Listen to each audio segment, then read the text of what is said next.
Okay. So I was giving you the layout of my room, right? So here we have the chest of, let's say I have my cupboards. Okay. Let's say I want to convert this room into a classroom, right? So where can I actually fit the chairs? I can fit the chairs in the space that is made available. So this is the maximum number of chairs that I can fit right now. But if I get rid of the large furniture, if I get rid of the large furniture, for example, I get rid of the bed, I get rid of the dressing table, I get rid of the cupboards and the study table, I'm going to have much more space. So now I can put in more number of chairs. इसी तरीके से when you remove the nucleus and the mitochondria, there is more space that is made available for the hemoglobin. So now a single red blood cell can accommodate even more hemoglobin. In a single red blood cell, there are more than 1,000 hemoglobin. ठीक है, ये बात याद रखिए। अच्छा, अब दूसरी बात क्या है हमारे पास, दूसरी बात क्या है कि अब let me ask you something. There is another reason कि इसके पास माइटोकॉन्ड्रिया नहीं होता. Can anyone tell me कि what is another reason कि भाई हमारे पास रेड ब्लड सेल्स के पास माइटोकॉन्ड्रिया नहीं है?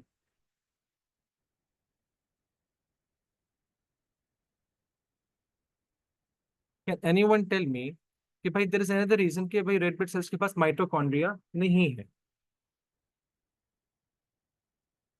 What's the reason? अच्छा, मुझे एक बात ही बताओ, what is the function of the mitochondria? What is the function of the mitochondria? ए लड़की, इतनी पिटाई लगाऊंगा ना मैं. Do you photosynthesize?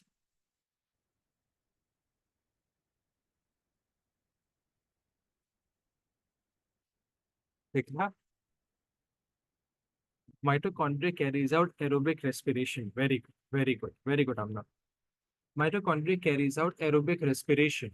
Now, since it's carrying out aerobic respiration, what does aerobic respiration require? It requires the presence of oxygen. Very good.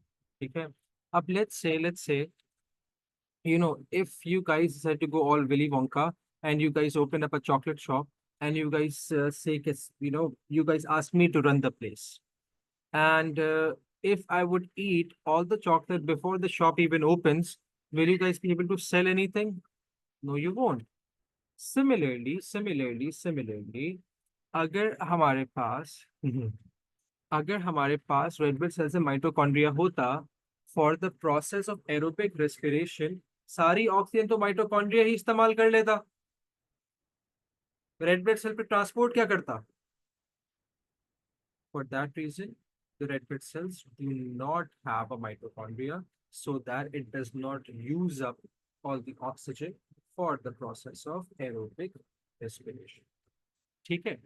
अच्छा जी, तो एक तो चीज ये हो गई. अच्छा, इसका तीसरी अडेप्टेशन क्या है? What's the third adaptation of red blood cell? And this is also very important. It has a small size.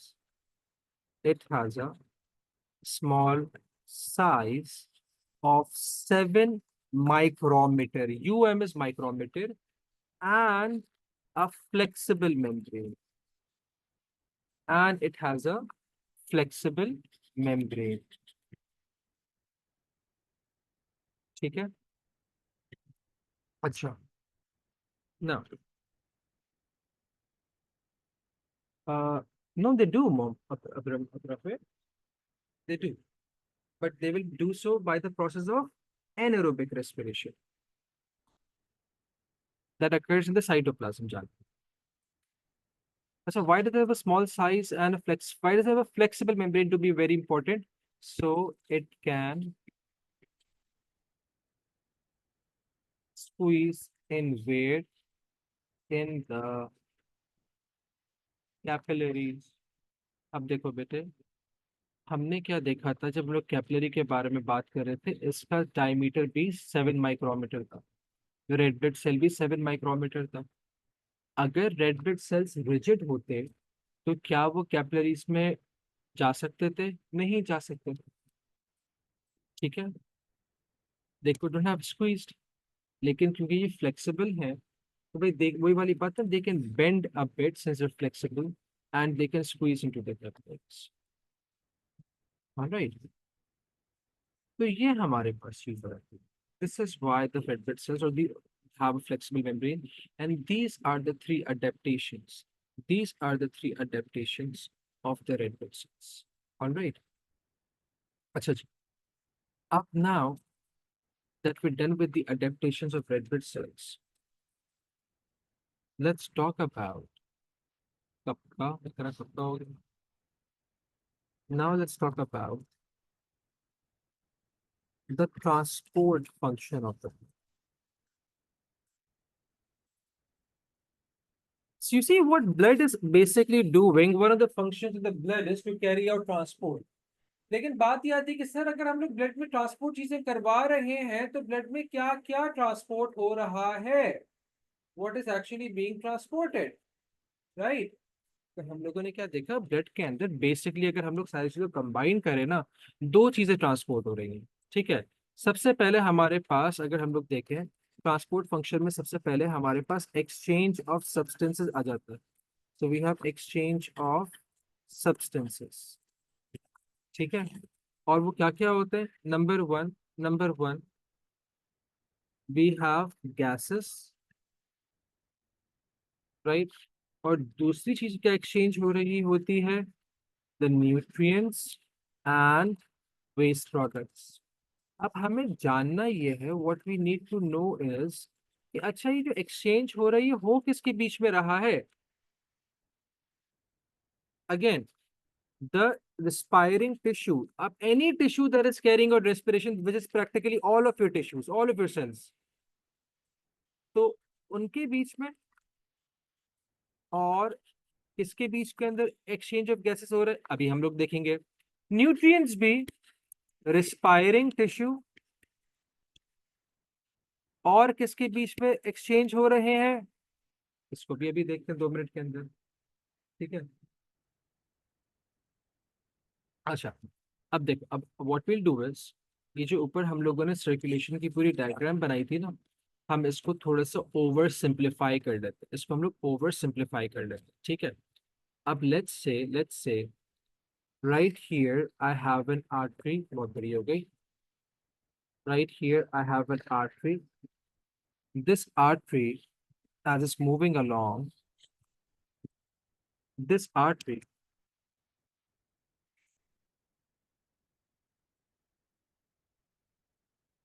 अच्छा देखो बेटे, मैंने बस ये कहा है इकरा कि हमारे पास जो ब्लड चीजों की एक्सचेंज करवा रहा है, so what exactly is the blood exchanging. ठीक है. ट्रांसपोर्ट क्या कर रहा है, गैसेस और न्यूट्रिएंट्स एंड वेस्ट प्रोडक्ट्स. अच्छा, गैसेस किसके बीच में एक्सचेंज हो रही है, रिस्पायरिंग सेल्स और किसके बीच में, व्हील सी.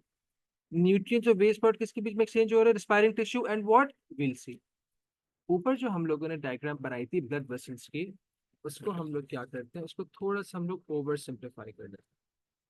तो ये आ गई हमारे पास arteries. These arteries, they shorten down to form what? Arterioles. So let's write it down as well. So if this is an artery, the artery is going to shorten down to form arterioles. These arterioles will further shorten down, will further decrease in diameter to produce what? To produce the capillaries. Very good. These capillaries are then going to enlarge, forming venules.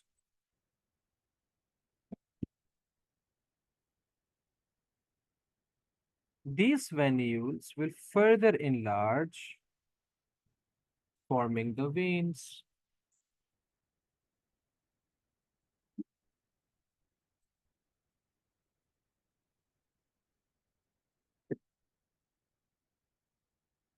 ये थोड़ा ज्यादा हो गया.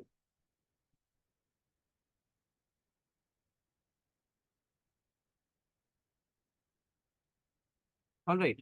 चलो अब देखो, अब हमें क्या पता है, अब हमें क्या पता है कि भाई हमारे पास जो आ, अच्छा कर. हमारे पास जो कैपिलरीज होती है वो कैसी होती है, वो पोरस होती है. सो हम लोगों ने क्या कर इनको पोरस बना दिया. ठीक है. हम drawing gap so that we can understand that they are porous. Alright. अच्छा, कैपिलरीज के अंदर जो रेड ब्लड सेल्स होंगे वो बिल्कुल स्क्वीज हुए हुए होंगे, like this, like this, like this, ठीक है। तीसरी चीज, कैपिलरीज किसको सराउंड करती है? कैपिलरीज रिस्पायरिंग सेल्स को सराउंड करी, रिस्पायरिंग टिश्यू को सराउंड करी ऑन बोथ द साइड्स। तो हम लोग ये रिस्पायरिंग टिश्यूज दोनों तरफ बनाते हैं, right? So what do we have right here? These are respiring tissues in the black. A lot. I don't have an exact number, मेरा बच्चा। अच्छा खैर, कम बैक, कम बैक। अच्छा अब देख, मेरे पास ये जो कैपिलरीज है ना, इनके दो कोने बन गए। There two ends of the capillary. एक जो आर्टीरियोल की तरफ है, दूसरा जो वेन्यूल की तरफ है। You don't have to remember this word exactly, but just to keep it short, I'm going to repeat that word again and again. अगर मैं कहूँ आर्टीरियोलर एंड ऑफ द कैपिलरी, मतलब मैं कौन से वाले कोने की बात कर रहा हूँ? कैपिलरी का वो कोना जो आर्टीरियोल की तरफ है। If I am talking about a venular end of the capillary, मैं उस कोने की बात कर रहा हूँ जो वेन्यूल्स की तरफ है। सो आर्टरीज के अंदर you have an arteriolar end and a venular end, ठीक है। अब वो रेड ब्लड सेल्स जो आर्टीरियोलर एंड की तरफ से आ रहे हैं, they have high concentration of oxygen and they have low concentration of carbon dioxide. ये जो रिस्पायरिंग सेल्स हैं, ये ऑक्सीजन को यूज अप कर रहे हैं, तो इनके अंदर ऑक्सीजन की कंसंट्रेशन कम होगी और कार्बन डाइऑक्साइड की कंसंट्रेशन ज्यादा होगी। तो एक डिफ्यूजन ग्रेडियंट बन जाएगा हमारे पास। Oxygen will start moving from the red blood cells into the respiring tissue from a region of high concentration to low concentration. Carbon dioxide, most of it will start moving into the red blood cells from a region of high concentration, that is the respiring tissue and the red blood cells.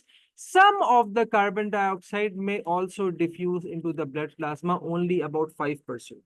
95% carbon dioxide red blood sales he carry कर रहे हैं।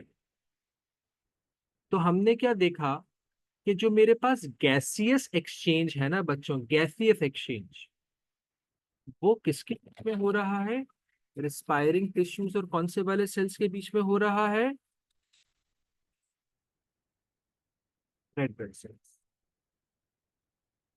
Right?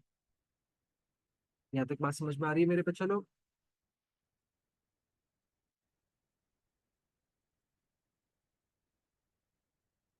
Okay दोस्त, अच्छा। अब मुझे एक बात ही बताओ, अगर मेरे पास देखो, अच्छा, अच्छा, मेरे पास ये जो रेड ब्लड सेल्स हैं, दे जो आर्टरी की तरफ से आ रहे हैं, आर्टीरियोल की तरफ से आ रहे हैं, they have a high concentration of oxygen. लेकिन वो बॉडी के सेल्स जो उस ऑक्सीजन को रिस्पायर कर रहे हैं, वो तो इन सारी ऑक्सीजन को यूज अप कर रहे हैं ना। तो इनके अंदर ऑक्सीजन की कंसेंट्रेशन कम होगी। तो कौन सा वाला प्रोसेस हो जाएगा हमारे पास? डिफ्यूजन हो जाएगा। Oxygen will start moving from a region of higher concentration towards a region of lower concentration by the process of diffusion. लेकिन ये रिस्पायरिंग सेल्स क्या प्रोड्यूस कर रहे हैं? These are producing carbon dioxide. Red blood cell के पास तो carbon dioxide की कंसेंट्रेशन कम है, तो ये CO2 किधर चले जाएगा? ये रेड ब्लड सेल्स में चले जाएगा। Again through diffusion from a region of higher concentration, there is a respiring cell, towards the region of low concentration, that is the red blood cell. तो रेड ब्लड से रिस्पायरिंग tissue के अंदर oxygen जा रहा है, रिस्पायरिंग टिश्यू से red blood cell के अंदर कार्बन डाइऑक्साइड जा रहा है मेरा बेटा। It can be any part of the body where the capillary is located, बेटे, every part of the body, ठीक है। अच्छा मुझे एक छोटी सी बात बताओ। लेट्स से हमारे पास ना, you're watering the plants through a pipe. So you have a garden and you're watering the plants through a pipe. अगर मैं उस पाइप का जो डायमीटर है उसको छोटा कर दूंगा, what will happen to the pressure? Will the pressure increase or will the pressure decrease? Will the pressure increase or will the pressure decrease?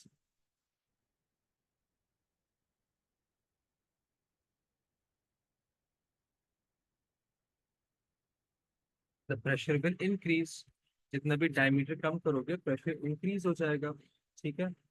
अच्छा जी। अब अगर if we would look at our blood vessels, if we would look at our blood vessels, तो हम लोग क्या देख रहे हैं कि जब आर्टरी से आर्टीरियोस आर्टरीज आर्टीरियोस में कन्वर्ट हो रही है ना, तो उनका डायमीटर डिक्रीज हो रहा है। तो आर्टरी के अंदर ऑलरेडी हाई प्रेशर है, आर्टीरियोस में प्रेशर और बढ़ जाएगा। जब ये आर्टीरियोल्स कैपिलरीज में कन्वर्ट हो रही होंगी ना, तो इसका प्रेशर और बढ़ जाएगा। अब अजूम करो कि भाई you have a plastic bottle with holes in it, right? So what's going to happen, जो वाटर होगा वो उसमें से लीक आउट करने लगेगा if you're going to put it in। लेकिन अगर मैं इस बॉटल के ऊपर ज्यादा प्रेशर लगाऊं, तो ये जो वाटर लीक आउट करेगा ना, ये और ज्यादा करेगा। It's going to leak out even more. इसी तरीके से जब हमारे पास कैपिलरीज के अंदर ब्लड आता है ना, because of the high pressure. अब देखो, हम लोगों ने ये बात करी थी ना, आर्टरी से प्रेशर ज्यादा होता है, वेन से प्रेशर ज्यादा नहीं होता। तो as the arteries are converting into veins, तो वो सारा प्रेशर गया कहाँ? All of that pressure is used to move the blood plasma out. Blood plasma was 95% water, right? तो होता क्या है, इस प्रेशर की वजह से जो ब्लड प्लाज्मा होता है ना, along with the small dissolved substances, along with the small dissolved substances, उसका जो ब्लड प्लाज्मा का वाटर होता है, some amount of it starts leaking out of the capillaries।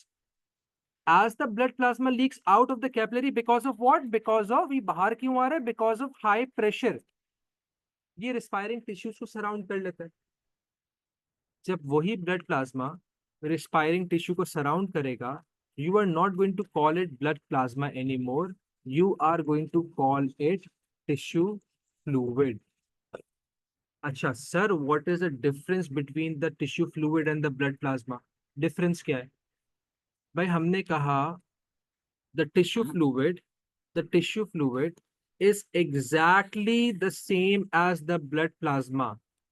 The tissue fluid is exactly the same as the blood plasma, except it does not contain the large substances, the large dissolved components। ये इसको इस तरीके से भी कह सकते हैं कि the tissue fluid is exactly the same as blood plasma, except the tissue fluid does not have the blood cells, the tissue fluid does not have plasma proteins। Why? Because these blood cells and these plasma proteins are too large to pass out through the capillaries। मैं दोबारा बता रहा हूँ, the blood plasma that leaks out of the blood capillaries and surrounds the tissues, it forms the tissue fluid. The tissue fluid is exactly the same as the blood plasma, except the tissue fluid does not contain any blood cell. The tissue fluid does not contain plasma proteins। हाँ, blood cell में एक exception कभी कभार, not always, वो भी कभी कभार white blood cell की आ जाती है। वरना कभी भी तुम्हें टिश्यू फ्लूइड के अंदर रेड ब्लड सेल्स नहीं मिलेंगे, क्योंकि they too large to pass through the capillary pores, right? Different. Ahmed Ahmed, मैं दोबारा बता रहा हूँ, हमारे पास जो ब्लड प्लाज्मा था ना, जब वो कैपिलरी में जा रहा था, because of the high pressure, through the pores of the capillary it starts leaking out. As it starts leaking out, it surrounds the respiring cells. जो सेल्स रिस्पायर कर रहे होते हैं उनके अराउंड उसको सराउंड कर लेता है, और क्या बना लेता है बेटे? टिश्यू फ्लूइड बना लेता है। Are you following me till here मेरा बच्चा? This tissue fluid is the same as the blood plasma. Exactly वही चीज है, लेकिन टिश्यू फ्लूइड के अंदर क्या नहीं होगा? ब्लड सेल्स नहीं होंगे और प्लाज्मा प्रोटीन्स नहीं होंगे। अच्छा सर, क्यों नहीं होंगे? क्यों नहीं होंगे? क्योंकि they are too large to pass out through the capillary pores. ठीक है।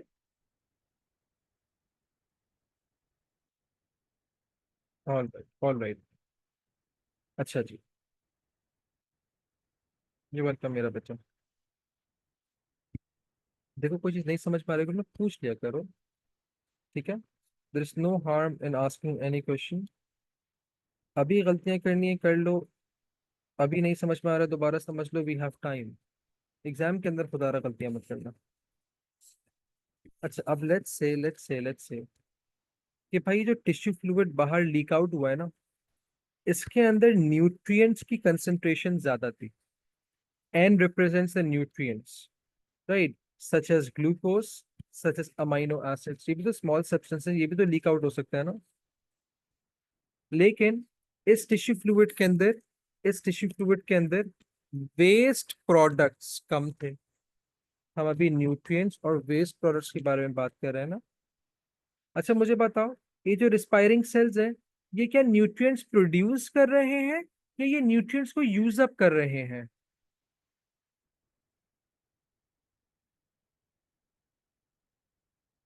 वो यूज अप कर रहे हैं।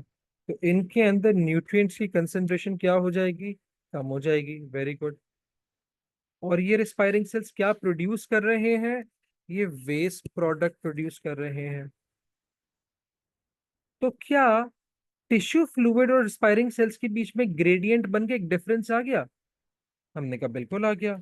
The nutrients which are at a high concentration in the tissue fluid are going to move into the respiring cells, are going to move from the region of high concentration towards the region of low concentration, the respiring cells from the tissue fluid, while the waste products which are high in concentration in the cells will start moving out of them into the tissue fluid. The waste products are going to move out of the cell in the tissue fluid, while the nutrients from the tissue fluid are going to move in the cell. By what process? Again, by the process of diffusion. तो भाई हम लोगों ने क्या देखा? मेरे पास nutrients और waste product का जो एक्सचेंज हो रहा है ना, वो किसके बीच में हो रहा है? Respiring cells or tissue fluid. Red blood cells have nothing to do with the nutrients and the waste products. The red blood cells have nothing to do with the nutrients and the waste products. ठीक है? क्या मेरा बच्चे का? What do we need to write? चलो मैं इसकी की बनाया था, मैं की बनाया था। हम क्या करते हैं? रिस्पायरिंग सेल्स, ठीक है, और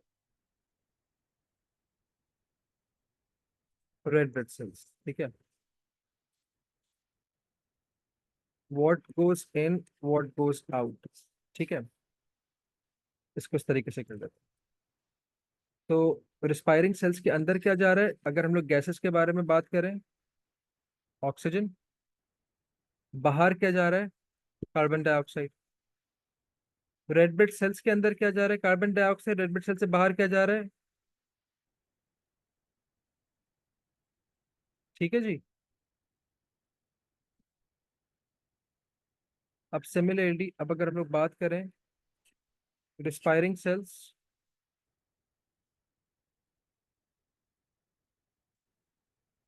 और tissue fluid, in and out, ठीक है। रिस्पायरिंग सेल्स के अंदर क्या गया?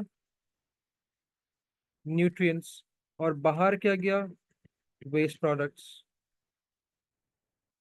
टिश्यू फ्लूइड के अंदर क्या जा रहा है from the respiring cells? Waste products. और बाहर क्या जा रहा है रिस्पायरिंग टिश्यू फ्लूइड से into the respiring cell?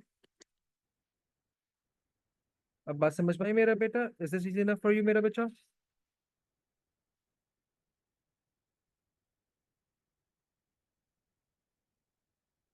Okay. अच्छा, अब देखो होता क्या है, होता क्या है। जितनी जल्दी, जितनी जल्दी नया, अब देखो मेरा ब्लड तो मूव कर रहा है ना, बार बार मूव कर रहा है। जितनी जल्दी ये नया वाला टिश्यू फ्लूइड बाहर निकलता है कैपिलरी से, from the arteriolar end of the capillary. Capillary का वो कोना जो आर्टीरियोल से करीब है, जो पुराना वाला टिश्यू फ्लूइड है ना, वो वापस कैपिलरी के अंदर चले जाता है। तो देखो ये क्या चल रहा है, एक सिस्टम चल रहा है। जितनी देर के अंदर भाई नया वाला टिश्यू फ्लूइड बाहर निकला, पुराना वाला वापस कैपिलरी के अंदर चला गया। देखो बेटे, अगर टिश्यू फ्लूइड कैपिलरी के अंदर वापस नहीं जाएगा, वो तो टिश्यूज के अंदर भरता रहेगा ना। और मेरे जो टिश्यूज होंगे वो क्या होते जाएंगे, वो फूलते जाएंगे।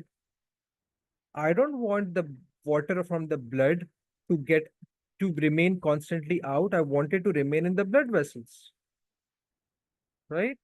तो जितनी जल्दी नया वाला टिश्यू फ्लूइड बन रहा होता है, पुराना वाला टिश्यू फ्लूइड एक्सचेंज करवा के कैपिलरी में दोबारा चले जाता है नियर द वेन्यूलर एंड। अच्छा, ये बाहर निकल रहा था, this plasma was leaking out of the capillaries forming the tissue fluid because of high pressure. How would the tissue fluid go back and form the plasma once again? It does so by the process of osmosis. It does so by the process of osmosis. All right. And through osmosis, about 90% of the tissue fluid is reabsorbed.